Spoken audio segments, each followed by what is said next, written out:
প্রিয় ছাত্রছাত্রীরা, আজ তোমাদের নিরপেক্ষ ন্যায়ের নিরপেক্ষ ন্যায়ের যে অধ্যায়টা আছে সেই অধ্যায়ের কিছুটা অংশ শিখিয়েছিলাম আর কিছুটা অংশ শেখাচ্ছি।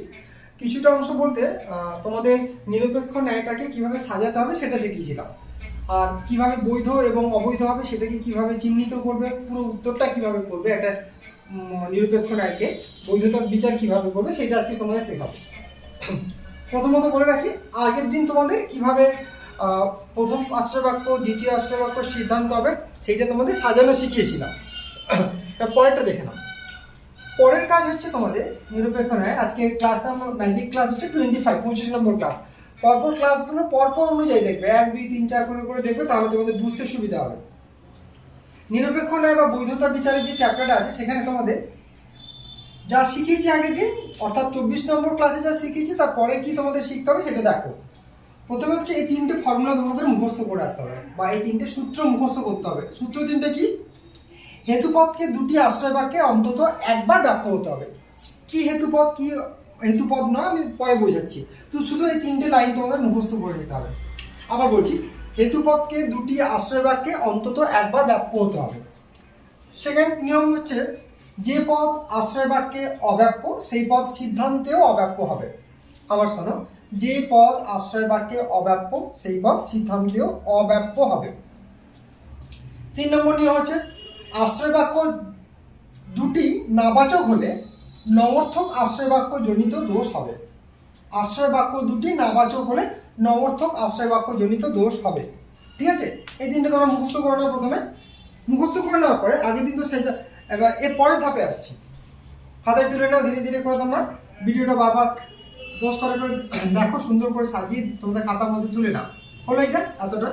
এর পরের ধাপ দেখো, আগের দিন যেটা সাজানো শিখিয়েছিলাম সেই সাজানোটা শেখাচ্ছি আমি তোমাদের, শিখিয়ে কিভাবে ফর্মুলায় ফেলবে একটা একটা ধাপ অনুযায়ী এগোচ্ছি। একটা প্রশ্ন তুলছি, প্লেটো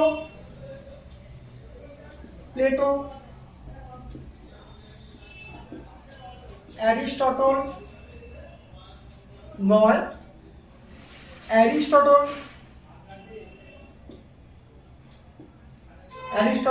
দার্শনিক।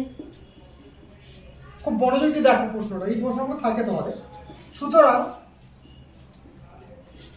পরীক্ষাতে কিন্তু দুটোই থাকে, 4 4 8। সুতরাং প্লেটো দার্শনিক নয়। ওকে, এটা সাজাতে কি হবে? প্রথম আশ্রয় বাক্য, দ্বিতীয় আশ্রয় বাক্য সিদ্ধান্ত দেখে নেবে। প্রথম আশ্রয় বাক্য, দ্বিতীয় আশ্রয় বাক্য,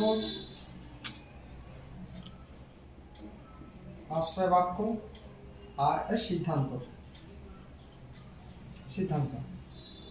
আশ্রয় বাক্য আর সিদ্ধান্ত। দেখো আমাদের নিয়ম কি ছিল, কোন কোন শব্দগুলো থাকলে সিদ্ধান্ত হয় সেটা তোমাদের আগের ক্লাসে বলেছি, 24 নম্বর ক্লাসে বলেছি। সুতরাং থাকলে সিদ্ধান্ত হয়, তাহলে এটাই সাজালে কি হবে? প্লেটো এক দার্শনিক নয়, তাহলে প্লেটো নয় দার্শনিক, দার্শনিক। এটা কি বচন? ই বচন। বাক্যের মধ্যে নয় আছে মানে ই বচন। এইটাকে কি বলা হয়? পক্ষ। এটাকে বলা হয় সাধ্য বলা হয়। ওকে, এবারে প্লেটো কথাটা যার মধ্যে, এইটা হয়ে গেছে মানে এটা কেটে দাও। ওকে, কেটে দিলাম। এই প্লেটো কথাটা যার মধ্যে থাকবে, অর্থাৎ পক্ষ কথাটা যার মধ্যে থাকবে সেটা এখানে বসবে। প্লেটো এখানে আছে, প্লেটো অ্যারিস্টটল নয়, তাহলে এটা এখানে বসবে। প্লেটো নয় অ্যারিস্টটল,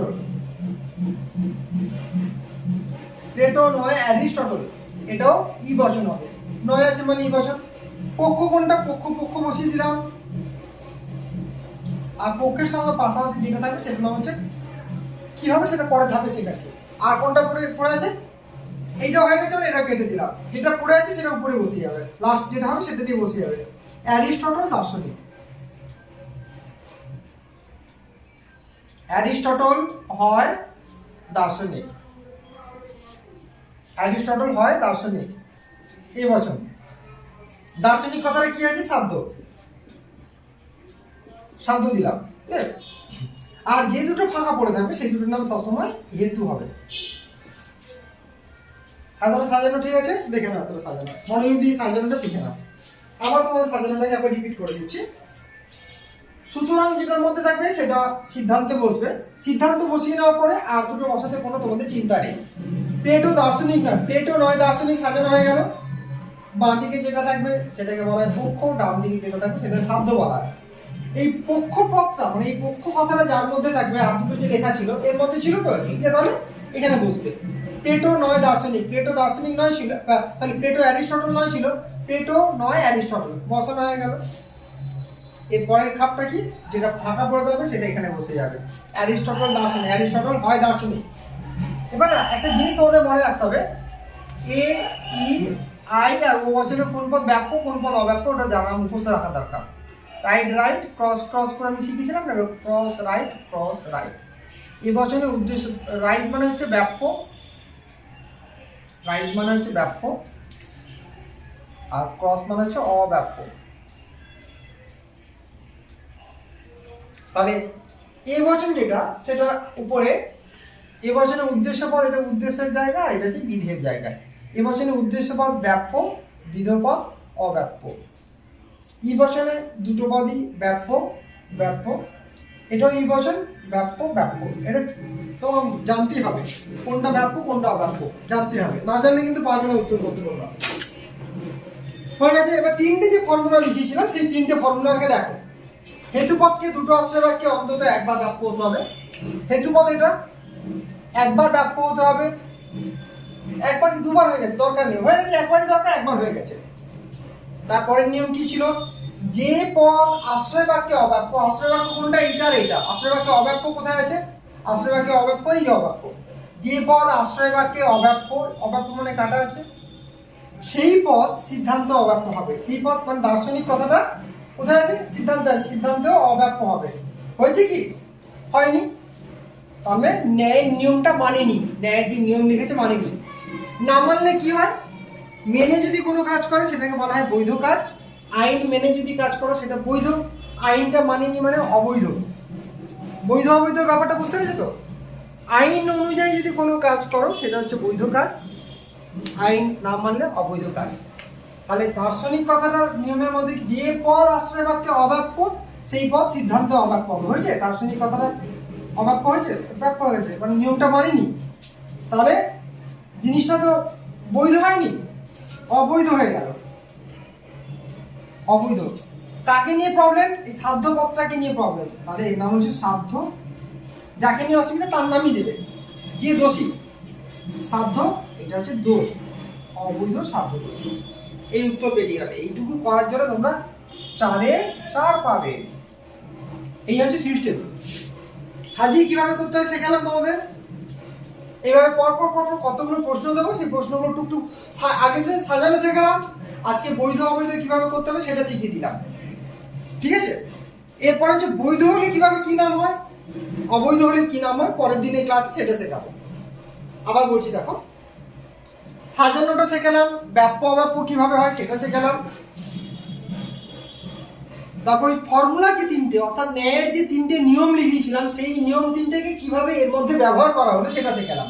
কিভাবে ব্যবহার করালাম, হেতুপদকে দুটো আশ্রয় বাক্যে একবার ব্যাপ্য হতে হবে, হেতুপদ এইটা।